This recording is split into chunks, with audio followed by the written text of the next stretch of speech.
A couple of announcements. You might notice up here, you can see that our next gathering is going to be here on December 14th. This is going to be our Christmas party that we have every year. And no potluck, except Sandy's meatballs. Those have to be brought. Meatballs. Meet the balls. We'll provide dinner. Matt and his band are going to be playing live music, which if you were here for our June event where they played, it's top notch. So anybody you want to bring to that, please, everybody's invited. And we will have a marvelous time. These have been, it'll be my third, I think, Christmas gathering I've been with this, and they're always marvelous. Perfect time of the year. The Brass Cats. The Brass Cats, yes, that's the name of the group. Brass Cats. We're And gonna Matthew, play Christmas music. Matt is a top cat.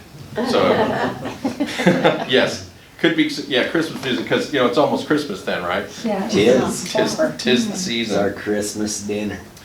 A couple other things. We're going to start doing name tags again. The Jarvises have asked for that to happen. They're not here tonight.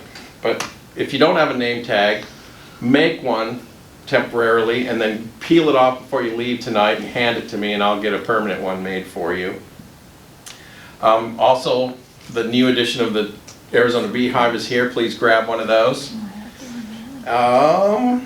Trail marker, hopefully you're getting that in your email. That is a really amazing publication that National does, and they gather bits of just, I submit every month, just a little paragraph and a picture of what we've done and a link to our YouTube video. And all the chapters, well, they're all able to participate in that by sending in a little blurb on what they did for the month. So it's really interesting, and you might see something there if you read it that you think, well, we should do that. So check that out. That's what I do. I mine it for ideas, because these guys, and there are chapters. There's one in Salt Lake City. I think they have 145, 150 people that meet every month. Oh, wow. And they're going to like the state capitol and talking to senators, and you know, the apostles come by, and you know, it's that kind of a thing. So it's interesting, and we've got. And if you have any ideas for I knew there was something I was forgetting. Well, you can also let us know if you have ideas for treks, because we have, Craig is now our official trek director. Thank you. Yep. We've asked Craig to put a couple, 3 treks together each year. And treks, we've done trips to the Mesa Historical Museum, trips to the Family Search Center. There's all kinds of different places that we can go from in interest of what this organization is all about. Craig's going to put some of those together, but if you have ideas for that, please let me know, let him know, and Yeah, jot them down and let Yes. us know where you'd like to go, what you'd like to do and stuff. and if that not now, if you're out driving around, this is what happens to me. You'll be out cruising around town and see something, you go, oh, that looks really interesting. So that is, please share with us any ideas you have for that. And then another announcement, we have, when Bill Snar passed away, Bill was our track director, and he was our Sons of Utah Pioneer Area Vice President. So we have Craig taking over the track directorship. Matthew Wharton is now the Area Vice President for the Sons of Utah Pioneers. So we're grateful for him taking that role to continue and grow our little chapter way down south here, out of the Utah territory. We're like the people that Brigham sent down here, right? You know, and on down here and be pioneers. We're pioneering. Yeah, we're serious pioneers. We don't get those apostle visits and the 145 people at dinner type thing. So we are actively working and promoting our group here to provide good experiences for everybody, awesome presentations, awesome music, a great dinner, and fellowship in this digital world we live in, where we don't necessarily interact with human beings as much as we used to. I think that Matt and I have talked about this a bunch. That's really the attraction of this group. It's a rare thing to come out of your house and fellowship with one another. It's kind of old school, you know. It is.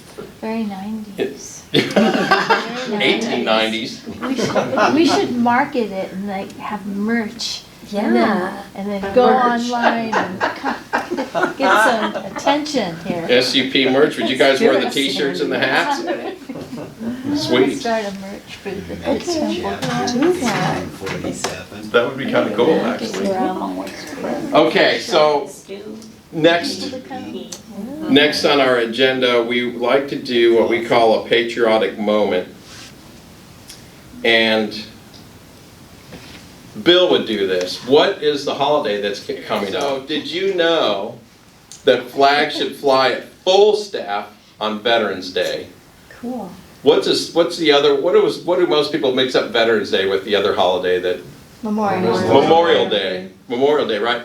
Do you fly flags full staff or half staff on Memorial Day? I thought it was half. Yeah, you're exactly right. Half staff. Because it's in honor of those that have fallen. Exactly. And Veterans Day is Armistice Day, right? Where it was the end of war. So those flags fly at full staff on Veterans Day. Here we go.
This is called a Pioneer Lullaby, and one of the verse says, "Low lie, low, my dear little one, under the starlight, under the sun, under the bluebells, under the grass, low lie, low, as the solemn wheels pass." And it's about someone that buried their little one on the Pioneer Trail. So the words are very precious and very tender in this song, but you would really not want to hear me sing the words. Our presenter tonight is Kim Hicks. Kim and I have known each other for quite a while. She is marketing in the Beehive. She's presented to us before during COVID when we were doing Zoom. Kim's expertise is digitally preserving your family history, but lots of other things. And this is part 3 in a family history exercise that we've been going through. We had Brother Tolman, who was here a couple months ago, talking about how to utilize family search on your computer. Then we had Brother Bowles here last time talking about how to physically use a family history center and the Tempe Connected program. And one of you asked, one of you mentioned during one of those meetings, well, what do we do with all these photo albums we have and all these pictures we've got? That's where she comes in handy. She's going to talk to you about exactly that. How do we preserve this stuff so it doesn't rot and go away? So, Kim, come on up, and the floor is yours, and you have 5 minutes. I'm just kidding. I'll talk extra fast. Thank you. I am going to set my timer though, so that because I have a tendency to talk way too much. So I'm going to set it for, you said 45 minutes? I'll set it for 40 minutes. How's that sound? That's good. And then we'll know when to wrap it up. Yes. So, first of all, I wanted to talk about, let you know, I've been helping people save and protect their memories for over 30 years. I started preserving my own photos as a teenager, which was more than 30 years ago. And I just have a passion for that history and the stories and the memories. And you know, everybody has somebody in their family that's kind of the family photo historian. And that became my passion. And then I started helping people professionally about 30 years ago. And so some of the stuff I'm going to share with you tonight is, I'm going to just have to give you the highlights because we don't have all the, several hours. So please forgive me for not being able to tell you everything that's up here and in here. But, so let me tell you, there's 3 eras of photos and memories, and I'm going to point them out and then we're going to talk about. The first one is right here, and this is the era before the digital camera. Do y'all remember you got the boxes that you got from your parents that had pictures in them, maybe some Treasures of Truth books, maybe some old scrapbooks, printed photos, where we would take them. And do you remember when you go to get your pictures developed, and then you could hardly wait to get the envelope open, and I never even could get to the car. I'd have to open it right there in the store, right? My kids don't even know what the thrill of that anymore because we don't take photos the way we used to.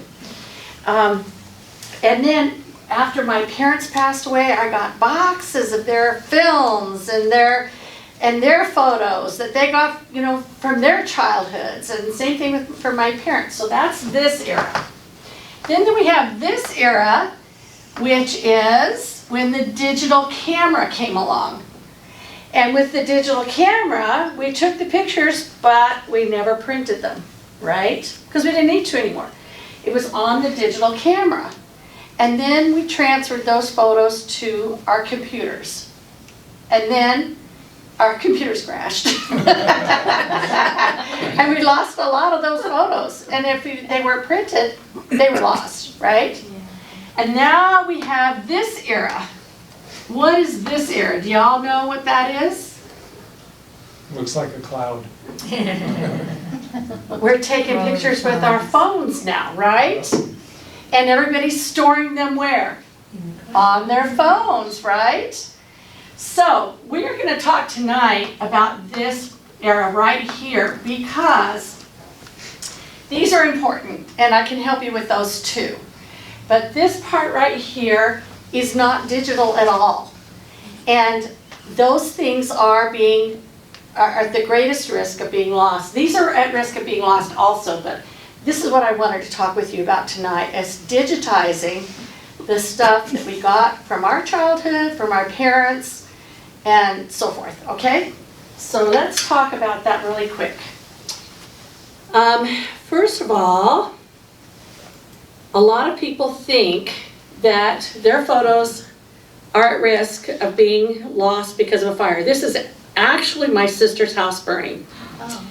And yes, everything was lost. Everything was lost in her house. The only thing that wasn't lost, they backed their car out of the driveway, put their dog in the car, and backed out. They didn't even have any clothes. They were in bed when the fire started. So everything was lost. And everything that was in their home that belonged to the family was lost. There's a few things that belonged, that I had in my possession, and other than that, all of the things to have to do with our family history are gone. But most of us, even though we fear a house fire, won't have a house fire. There's other ways that we're losing our things without a house fire. And we're going to talk about those tonight. The first one is deterioration, the way that things age. A lot of times they are being lost because they're being stored in a garage or an attic or in a humid laundry room or somewhere where they're being exposed to humidity. And those things are rapidly causing the images on those photos to fade away. Another thing that's happening is, how many of you have had a photo that looks like this one on the bottom, that faded out yellow? Do you know why it's like that? Yeah, if you have one, you'll know what I'm talking about. A lot of us had it from our childhood photos, from the school pictures and things, how they turned yellow, and orange. The reason is those were not properly washed after they had been through the development, and they've continued to develop over the years. And they're being lost. Now, as long as there's some image that's still left there, you can have them restored, which is a very nice thing, but once that image is gone, it's gone. There's no rescuing it again. So interestingly enough, instead of a house fire, this is one of the ways that they're being lost, is because of being poorly stored or because of the natural aging process. Another way that we are losing things is we're relying on equipment that will fail. External hard drives, thumb drives, those things will fail. And in fact, they think a flash drive rarely makes it to 6 years old, and a hard drive is expected to fail after 3 years. And I've even had clients call me in tears and say, I bought a new external hard drive, I transferred everything onto it, I deleted everything else, and the hard drive was only like a month old, and it failed. And they said, what do I do? I've lost everything. Well, there's no recovering it, or sometimes you can take it to someone and you'll spend thousands of dollars trying to recover it.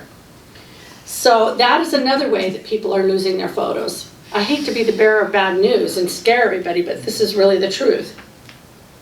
The other way that we lose our photos is through changes in technology. How many of you remember using floppy disks, right? How many of you are still using CDs? Oh, yeah. Yeah. How many of you remember these old films and cassette tapes, right? Well, these are all obsolete means. I mean, I remember 8-track tapes and cassette tapes. I remember the LPs that are coming back. Those kinds of things. But the equipment to play them on, difficult to find, difficult to access. Only one person can view them at a time. These are obsolete ways of preserving and sharing your memories. The other thing too is something I'll just share with you. On CDs, there's a thing that's called CD rot. And it's the silver that's in a CD will oxidize, and it will deteriorate whatever images or sounds you have on those CDs. So, but this is all we knew. This is all we had. This is all that was available to us. We were doing the best we could with what we had at the time. So let me show you another one. Now, how many of you have these little memory cards and old phones that you have maybe stored your images and videos perhaps on those? Okay, so this is what was horrifying to me is I had a drawer full of these kinds of memory cards and old phones, and I thought, my future generations won't even have a piece of equipment to play that on. And they won't maybe even be able to turn those phones on to get those images off of there. And I had drawerfuls and baggies fulls of all these images everywhere, and I thought, if I don't even know what's on here or how to access them, how will my posterity have access to it? And so this is another thing that we're doing.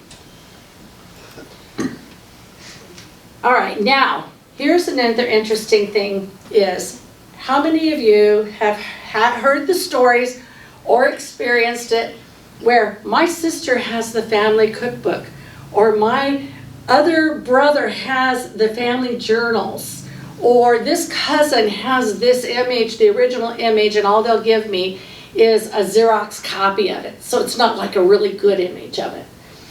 That happens very often, and often nobody knows who has that cookbook. That's happened in our family. My mother-in-law passed away, and the youngest brother supposedly had all of the recipes that the boys had been raised on, that they all wanted, they all remembered. He passed away, and then we started going through his things. Nobody can find this cookbook. Nobody knows where it is. So how many times has that happened to any of you, where there's a photo or a document or something precious that you want to have access to, and somebody in the family has it, but nobody knows who has it or where it's at? So that's another way.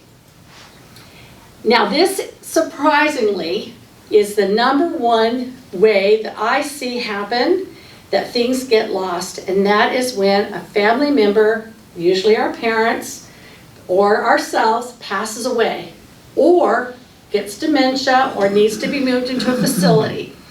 The family comes in and they quickly pack everything up to try to help their parent. And they go have all these boxes of things, and they're stressed out about trying to get their parent taken care of. And guess what? Stuff gets thrown away because they don't know what's in those boxes, and they're in a hurry. They might get stored on a shelf in a garage someplace, and then before you know it, y'all have garages. I know you know what I'm talking about because I have done it, right? You know. So this is the number one way I see things getting lost. In fact, I have a client. She said to me, I was helping my grandmother get moved, and we were putting her into a care facility. And I had all these boxes of things that I was going through, and she said I looked in the box and realized there was a lot of junk paper in there. And she said, I thought I'm gonna just throw it out. And she said a feeling came over her, don't throw this out, go start looking through it. So she started looking through, and at the very bottom, she found her great-grandmother's patriarchal blessing that had never been recorded with the church was in the bottom of this box. This is the kind of stuff that we do. We kind of stuff things in different places. And so it's really easy for precious things like that to get lost without ever meaning to. So what's the solution? This is the solution, is to take those things, scan them, to digitize it to digital format. Digitizing them is the thing. And it's the best way to be able to preserve it, protect it, keep it from getting lost, to be able to share it, even duplicate it. And that is why we're talking about this categories, because this category has not been digitized yet. These other two categories are already digital. Do they need to be preserved? Yes, and we can talk about that in just a minute. But this is what I want you to think about, is digitizing. So what is digitizing? It's essentially, you're taking that, these are the kinds of things you can digitize. Okay, so put up a finger if you have any of these things. Do you have any artwork from your kids? Oh, yeah. Okay, do you have any recipe books or cookbooks? Yes. Yeah. Do you have any journals? Yeah. I'm already here. Do you have any audio recordings? Do you have any photos? Do you have any slides or negatives? letters or cards, films and videos, any old scrapbooks or photo albums, right? Yeah. All of these things are things that can be digitized and need to be digitized. So most of us have been just storing these things, not knowing what to do with them, right?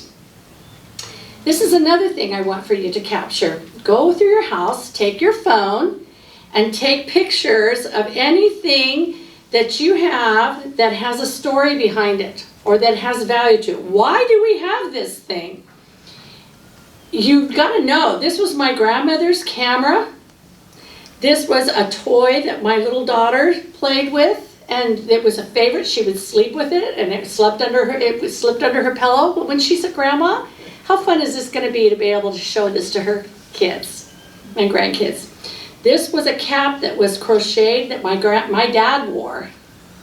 So when I'm gone, my kids are not going to know what these things are or why we have them. Why was this important? They're going to look at it and they're going to say, "I know this was important because she kept it, but I don't know anything about it."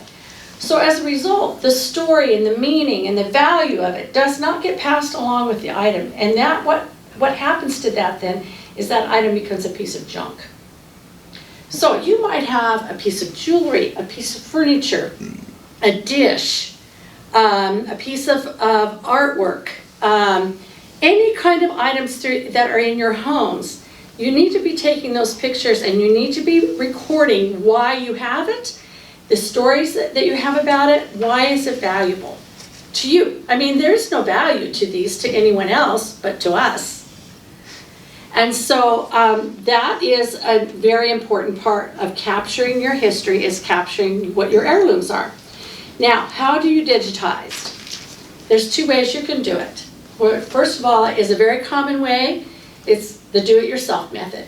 And we're going to talk about that. I want you to know what some of the rules are to understand. A lot of people are like, well, what scanner do I buy? Well, the good news is you don't need to buy a scanner because the Family History Center has scanners that you can go and use for free. You just need to make an appointment and to make the time to go down and do it and have them show you how to do it. I don't know, because I don't do that. I don't know exactly if they have someone there showing you how to use it. But the last time I was there, I think there were some instructions there on how to use it. But these are the things I want you to know. First of all, you do want to use those machines with caution, because other people use the machines before you and they don't clean the things that they scan through.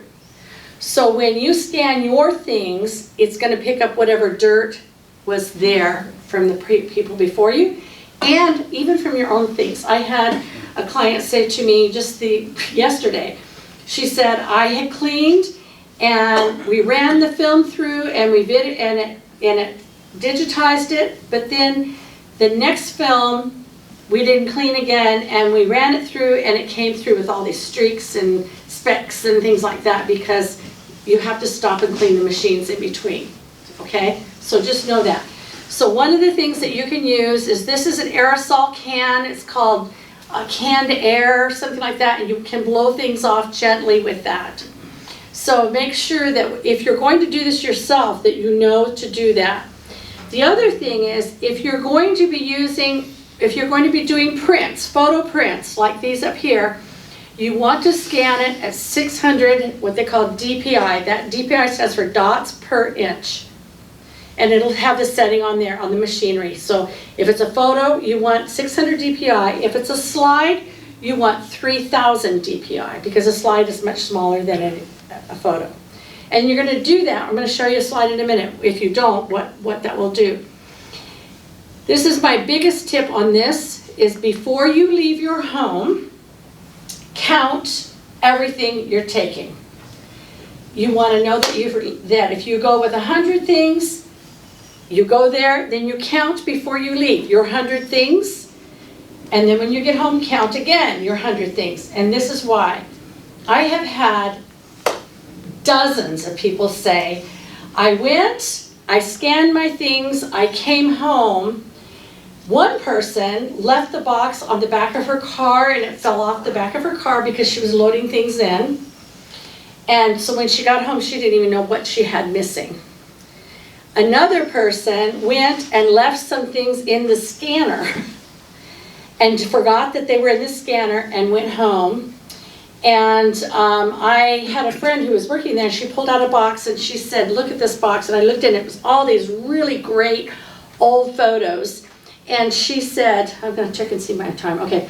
And she said, we don't even know what to do with these because we don't know who they belong to and they probably don't even know that they're missing them yet.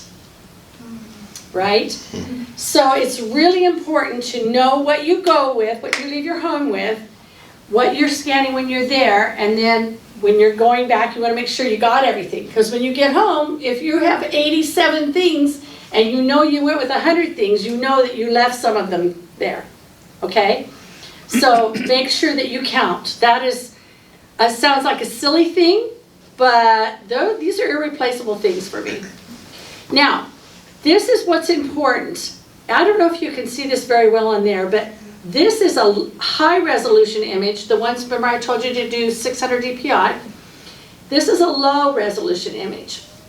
You might look on the computer screen and it would look just great. But when you actually get in and look at the image, it'll be all pixelated. So you have to make sure that you're scanning at a high enough DPI when you do your scanning, okay? Now, if you're feeling overwhelmed by this thought, there is good news, and I'm going to tell you. You can pay someone to do this for you, which is what I recommend doing mostly, and I'm going to tell you why in just a minute. But you want, if you pay someone, you want to find out whether or not they will synchronize any sound with a video or film. If there's sound with it, you want to make sure that it gets synchronized so that when people are talking, their lips actually match with what the sound is, right? The other is you want to know if the colors can be restored to the day that it was filmed. You want to make sure, because as you know, film does fade. You also want to make sure that they're using equipment that is high state of the art, not something somebody got at a garage sale or that they had in their basement for a while and they decided they were going to start digitizing things. Those are the kinds of things that will damage your films, damage your images. So you want to make sure that you're doing that with someone who's actually trained to do it. Because your things are going to be brittle, they can break, they can tear, they can scratch, all that sort of thing. But this is the #1 reason why I personally send my things and have a professional do them.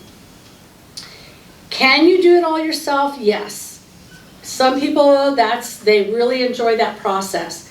Personally, I want to spend my time doing something that only I can do.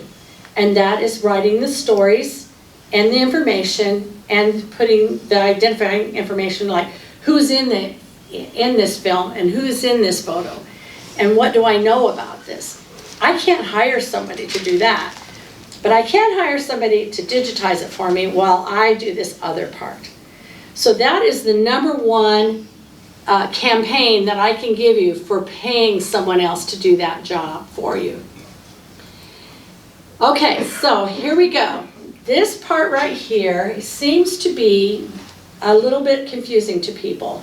People hear all the time, y'all have heard it's in the cloud, right? And most people, when I say to them, what is the cloud? They're like, I don't know, but I know that's where I'm supposed to put my stuff. Right? Okay, so I have a handout for you to take home with you tonight. It explains a little bit more about the cloud, but I'm going to tell you an abbreviated version, but this is very helpful. So I would recommend you pick one of these up and take it home with you because it does describe it and you'll go, oh, I get it now. But basically, the cloud is, I used to think, well, the cloud, does that mean I send my stuff over the internet and it hangs out up here? Is that kind of what you guys are thinking? Because that's what I always thought it was. The cloud is, I am using the computer system that is not in my home, that is a millions of dollars computer system managed 24/7, 365 days a year by technicians to make sure it doesn't fail and to make sure that it runs properly. I don't have to handle the upgrading. You know how when you're off your computer and you're like, okay, I gotta upgrade again. I was really shocked how often I've had to upgrade my computer over the years. I got a computer and I thought, this is great, we've invested all this money in this computer, and then 3 years later, it's like, that's an old computer, we need a new computer now. And it was like driving me nuts because I was moving my photos from computer to computer, hard drive to hard drive, hoping they didn't fail, investing money in this equipment to be able to manage our family photos. With the cloud, what you're doing is you are using somebody else's computer system basically that they manage and maintain for you. It is the safest way of managing and protecting and preserving your photos. Please take one of these and read through it. It will explain all of the benefits of using the cloud. I'm telling you, this is the only way that I use for my own personal photos, and it makes it so that you can access your things from anywhere. Like, for example, I go to Utah to visit my sister, and she's like, well, can you show me? And I'm like, yes. We get on my phone or on my computer or on her tablet, and I can say, here's this information here. And otherwise, I'd have to be at home, and I'd have to email her the file. Y'all have done that, right? This way, you can access it from anywhere in the world, as long as you have it in the cloud. You have it in that, you've got it warehoused someplace else. So that's a little short explanation of what the cloud is. Any questions about that? Okay. Now, there's something I want you to know. The cloud, people refer to the cloud as Google Docs, Google Photos, iCloud, those kinds of things. Those are services that are out there that are very common that everyone's using to back their photos up with. There are some holes to those systems, and that's what I want you to understand. Number one, you don't own that space.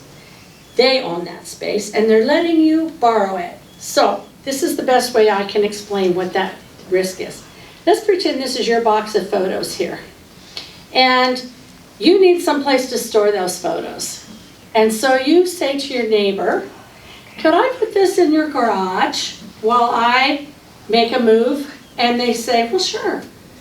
And then they say, however, while you're gone, if I decide I want to sell anything that's in that box, or even go through and look at everything that's in your box, or if I decide maybe I don't have room for it anymore, I can throw it away. That's part of the agreement if you store it in my garage. And if your kids come back for it later, I don't know if I'll have it. That's what it's like when you store your photos on those cloud services, because you're renting and borrowing their space. You don't own it.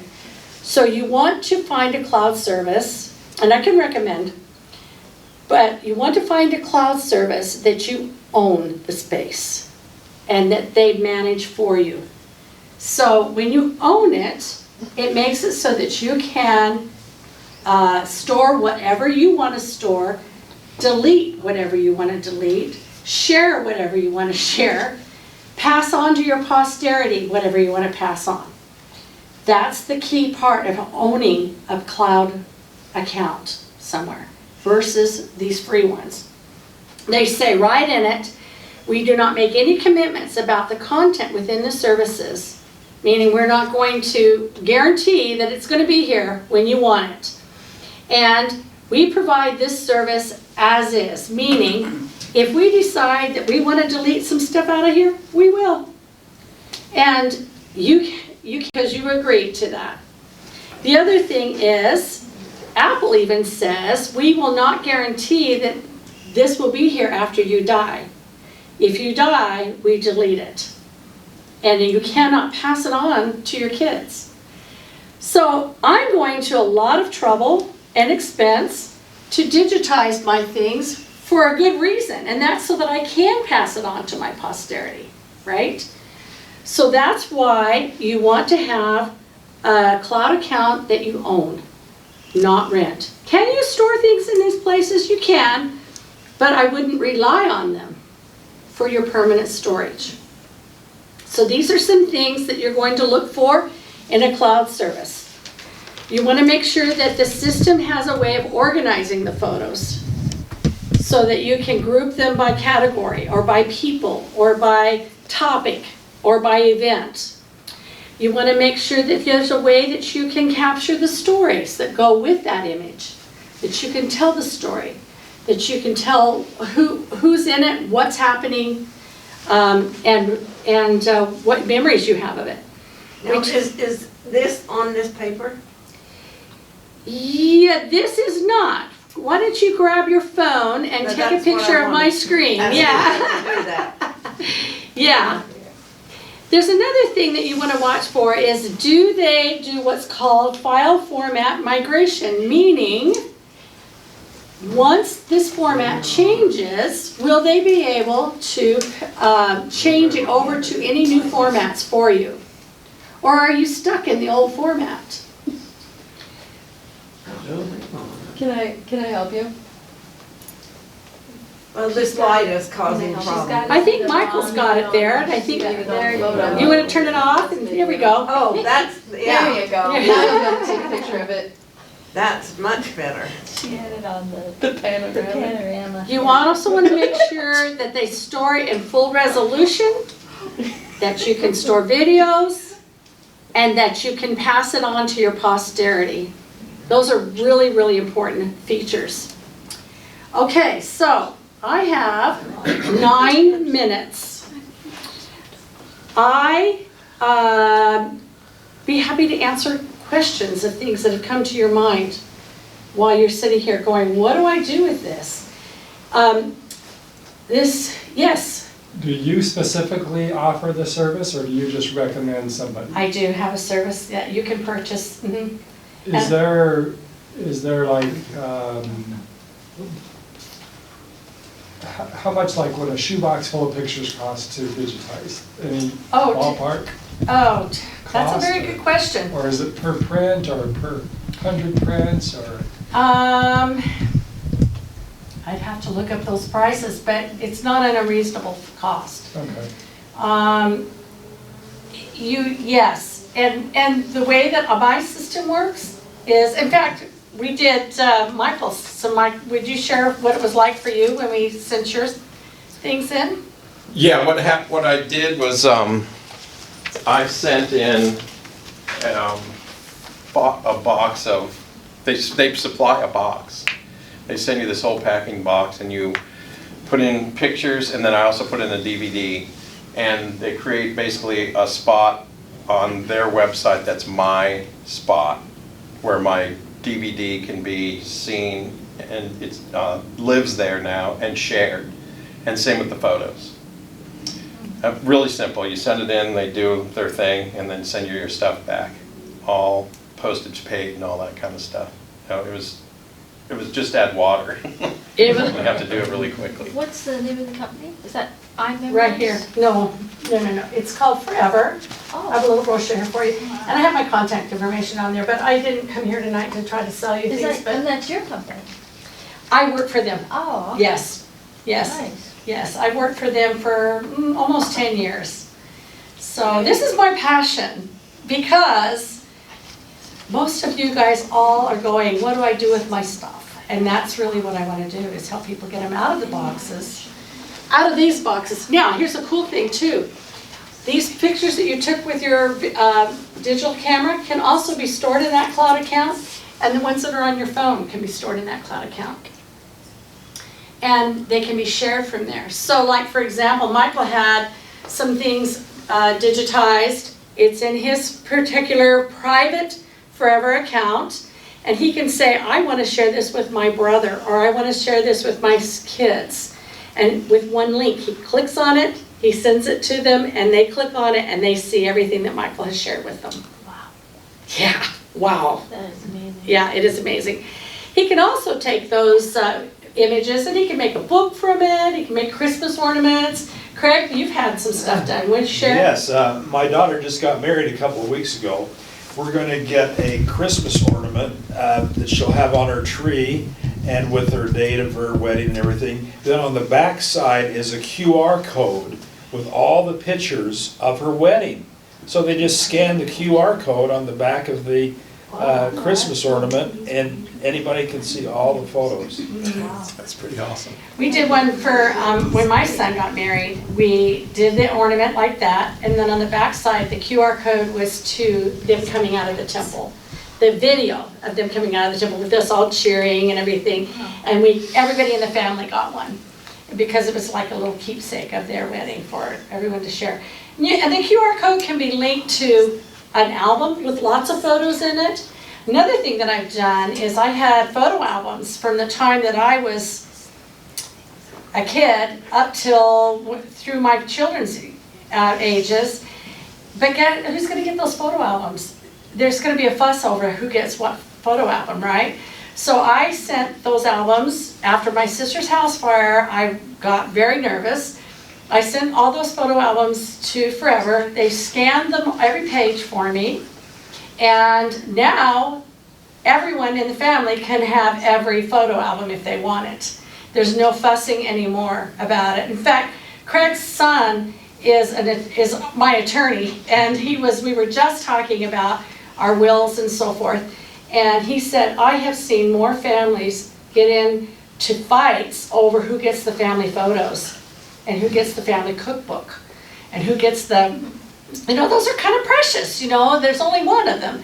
Now, once they've been digitized, everybody can have access to those images and those. In fact, this one photo up here, what I was showing you, this one here, this image right here is of my great-grandfather, great-great-great-grandfather. I gotta look. Anyways, that image, I don't know where the original is. That's all I have is a copy of a copy of a copy kind of thing. And I would love to have a very nice portrait on the wall done of this image, but I don't have a good enough image to be able to do that because of the resolution of the one that I have. So that's an example of not being able to have access to something. I don't know who has the original. I've asked, nobody seems to know.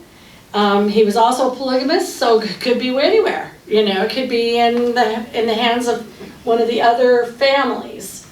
And so I have to be content with this image.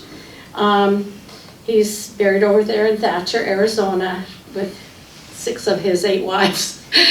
So, but I revere him because of the story, that I know because of, I'm like you. I'm a daughter of a Utah pioneer, so I get it. I get how important these ties are, these stories. And I want to make sure that these things are preserved for the next generations, not just my kids. I want to be able to pass them on, but what's happening is we're losing these things. They're being lost. The value of them, the stories behind them, the sharing of them is being lost. So I have another example. My husband's youngest brother was killed in a mining accident a few years ago. He had a little girl that he'd had with, he didn't marry her mother, they were never married, but he had contact with his little girl, and when he died, that was the first time I met her. She was like 12 or 13.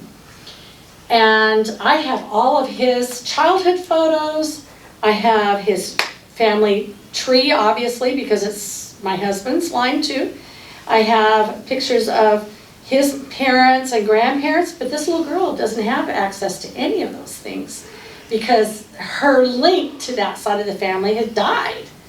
And so I've been curating these photos and things for her, pictures of her dad as a little boy, baby and as a little boy, and pictures of his parents and her pedigree chart. All of that's being curated in a Forever account. And once I have it all organized for her, then with one click, I can share the entire thing to her and never give up any of it. I get to keep it, but she also has access to it. And she can open that up, she can see it, she can download it, she can print it, she can do whatever she wants with it. It's all there for her. The ability to share with your siblings, your cousins, your nieces and nephews, anyone you want to share with is as easy as one click. No more having to make 10 copies of something or having to worry about, did they lose that thumb drive, that flash drive, or did the flash drive fail? Or I have ones where I've picked it up and I thought, I have no idea what's on this, and I have no way of playing it because I don't have a CD player in my computer anymore. Y'all have that problem? I mean, a lot of you don't even have any of the equipment to play any of this on anymore. So this is the solution, you guys. This is the future, and this is the way that you're going to be able to link all of these memories and share them. I'm going to show you really quick. This is kind of fun. This is my dad's. So this is part of the system. This is a letter that my dad wrote during World War II. He was 18 years old. And this handwriting here, first of all, is not that great of handwriting, but they don't teach cursive in school anymore. So my children can't read this letter. Oh, really? Right. They don't teach, can you read that? No. I mean, Stopped 5 years ago. See? Yeah. weird. Yeah. They don't teach it in school anymore. They don't teach to write it, and they don't teach them to read it anymore. One generation, it's lost. So this system right here made it so that I could go and I was able to look at it and I can type right in here and I was able to transcribe what this letter says. So my kids can read what that letter says and they know what it says, but they can actually see the actual letter.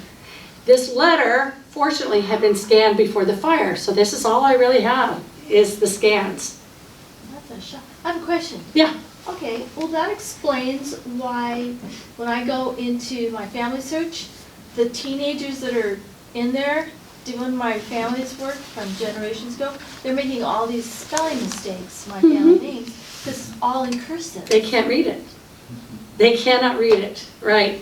Exactly. Keep those. That's another thing, you know, Family Search, I want to give a plug for Family Search, is the program for me. However, it is a crowdsourcing public thing. If somebody wants to delete something, move something, alter something, they can. I've gone in and found family members that were not my family members, and I have a professional genealogist that's working with me.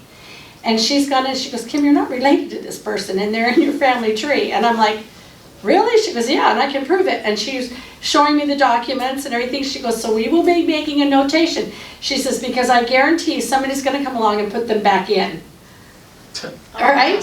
So that's the problem with using a public source. So I have those very same documents in my Forever account with a notation there so that my kids know what I pay this genealogist. I want to make sure the research belongs in the family, but I'm also sharing it on Family Search.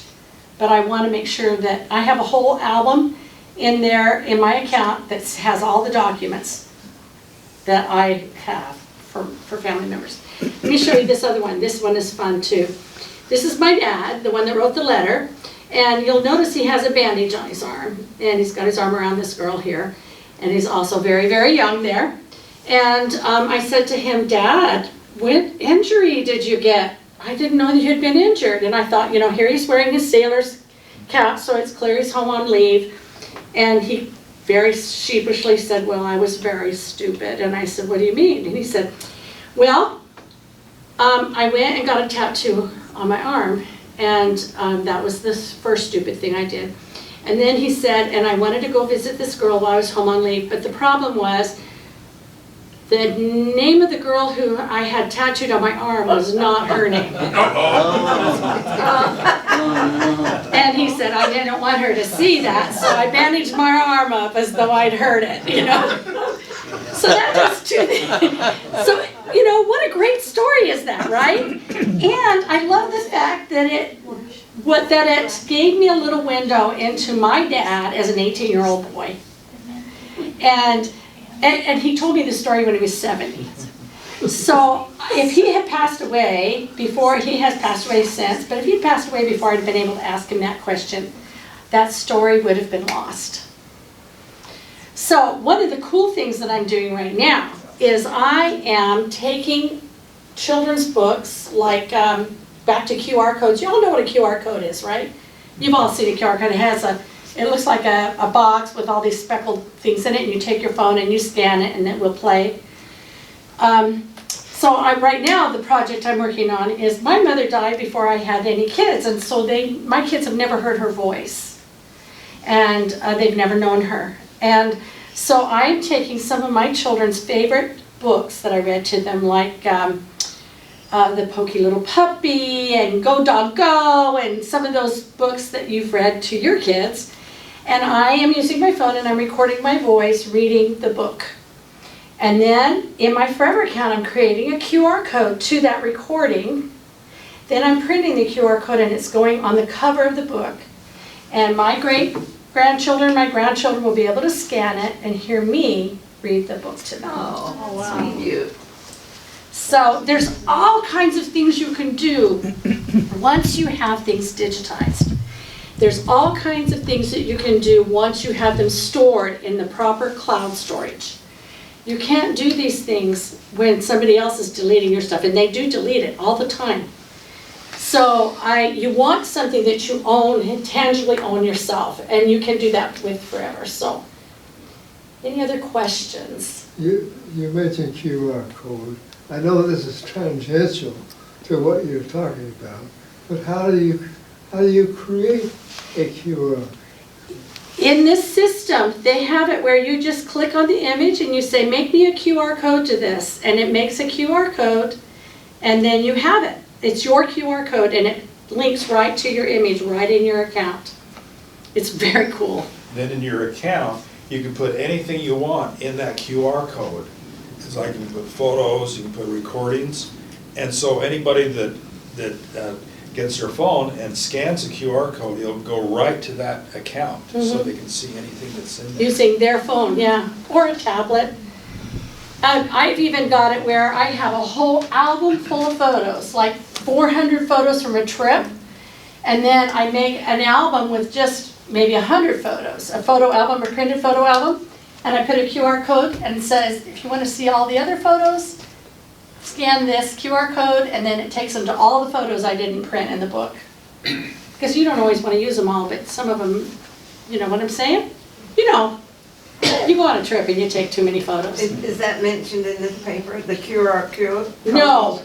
This is going to talk about why to use the cloud. Okay. The cloud is seems to be a very confusing thing in your head. If you'll just say, I trust you, Kim, you're telling me I want to use a cloud, this is why you want to use a cloud. This talks about the digitization service, and then you and I like to Zoom with you. I Zoom with Craig all the time, and I show him how to do certain things in his account. I'll say, okay, this is how you're going to organize this is where you click here, this is how, and the cool thing is, because of the organizational system in it, he can click on a date, he can click on a month or a year, and it pulls up everything right like that. Or he has a tag on it, for example, you can say Disneyland, and the photos of them at Disneyland will come up. So being able to find your things after you've digitized them and put them into your cloud account is another key piece. So, but he has his phone backing up these photos right into his Forever account. And then, have we gotten so far as to get the stuff off your computer? Some of it, but not all. Okay. Still need to do that, but with all my library of photos, I've been able to make albums where I can sort where I want those photos to go. Yeah, it's very cool, you guys. It's the organizational thing. That'd be something. Yeah. That'd be something we should do with all the stuff I first. Yes. Is there a chance that this That would be good to do with whole all the stuff I digitization rescued. business can become obsolete? Well, I think everything can become obsolete, but one of the things that this company has done is they've set it up so that it will be around based on how they've set it up for the next 100 years. And that after your death, it will be passed on to whoever you designate for it to be passed on to. I do have some people that don't have any posterity, but it's still preserved there for them, or they don't have any posterity. That I had one woman pass away, and her daughter said, I don't care about any of that, which I find to be really typical. That generation right below, but her grandkids are interested. So her grandkids will have access to it. So I love that. I have a question. Yeah. I have a lot of medium format negatives. Do you have a service that can provide print service for medium format? Medium format? There are negatives that are this big.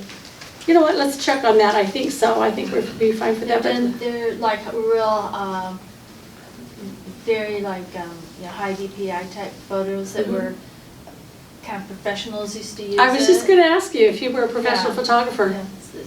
Yes. Yeah, They're pretty big. let's double check, but I'm pretty A lot sure. of them. Those are not very common. Surprisingly, they're not very common. Most people don't have their negatives from professional like that, yeah. But we'll double check for you, yeah. Yes, sir. So when I'm paying Apple, $1.09 a month for 50 gigabytes, Yeah. that's really just rental, right? That's just rental. Just rental. Just rental. And they can, it says right in their terms of service that they can delete it at any time. And it says also, do not rely on this as a backup and preservation of your photos. It's just strictly to back up your phone in case you lose your phone or you drop your phone in the toilet or something. That's all that that's there for. They also don't really make it very easy for you to access on your own too, I've noticed. Yeah, that's true. And you know what else too? A lot of people don't realize if you delete it off your phone, and it will delete it out of your Apple account at the same time, because it's a sync, not a backup. So whatever's on your phone and you're backing up there. So I use the iCloud for my contacts, for my calendar, for those kind of things. I do not rely on them for my photos. And another thing, if you don't know what data mining is, let me just explain what that is real quick. Have you heard that term, data mining? Okay, well that's really big out there.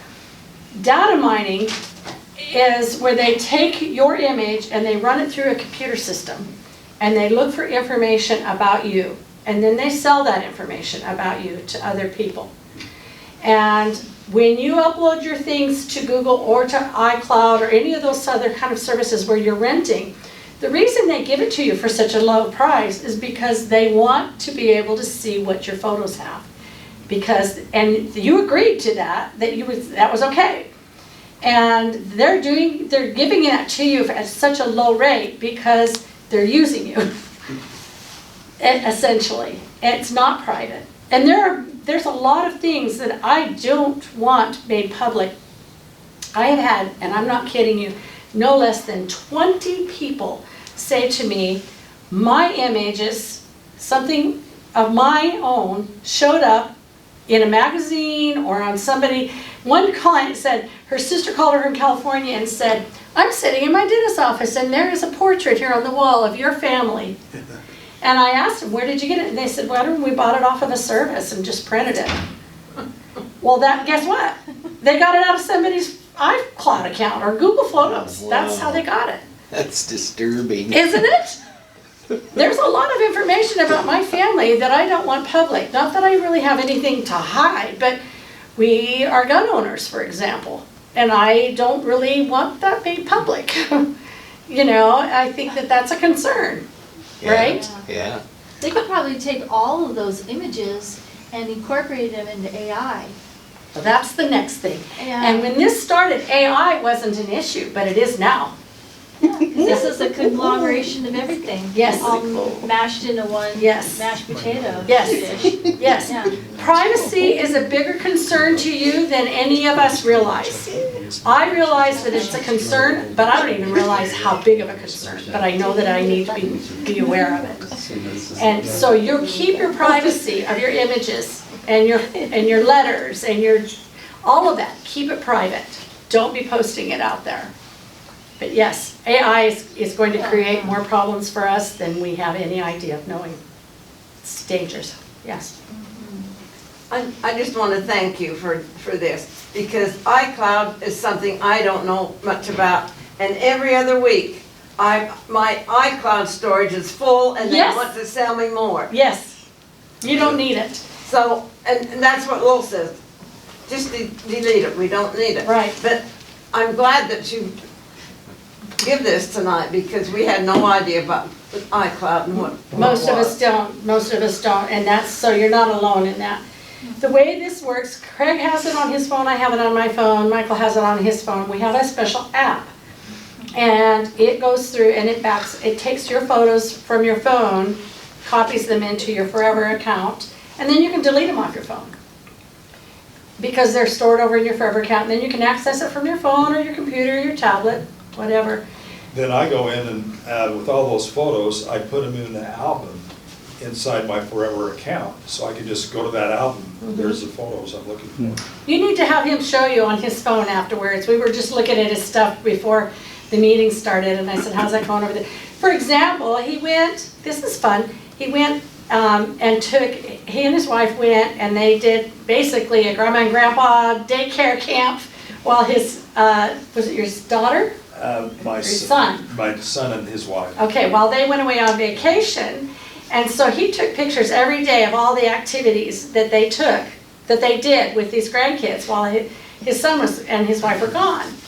Put them into an album, and then he can just with one click share it all with his son if he wants to, and the grandkids. Everybody gets to be able to have access to those images without having to go, I didn't get those or whatever. I did it day 1, day 2, day 3, day 4, so. So it's all broken down. Yeah, it was really fun. You guys, the possibilities of the fun things that you could do with your images rather than them just sitting on your phone is just unlimited. Once you have them in the right format, once you have them there. So, in closing, there's all this stuff that you inherited from your childhood, from your parents' lives. This needs to be digitized. All of this stuff that's on your computers, external hard drives, that sort of thing, needs to be uploaded to a cloud account. This will be uploaded to your cloud account automatically for you if you have Forever digitize it for you. This, we have a software that goes in off your computer and grabs everything and uploads it for you to your cloud account. We have an app that makes it so that you can back up all your photos from your phone right into your Forever account. It's like perfect, perfect system. This company was founded by people like me that love their photos, love their family, love history, and they want to preserve it and pass it on. And so we all personally use it, and we're always talking all the time saying, wouldn't it be great if we could also do X, and then they have the engineers work on it, and pretty soon we have it. So it's constantly evolving, getting better and better and better, more advanced, more features, and that sort of thing. So, yes? So it cannot be hacked, right? Well, I think everything can be hacked. But we have security systems in place to be able to discourage that. I think everything can be hacked. I think the Pentagon could be hacked.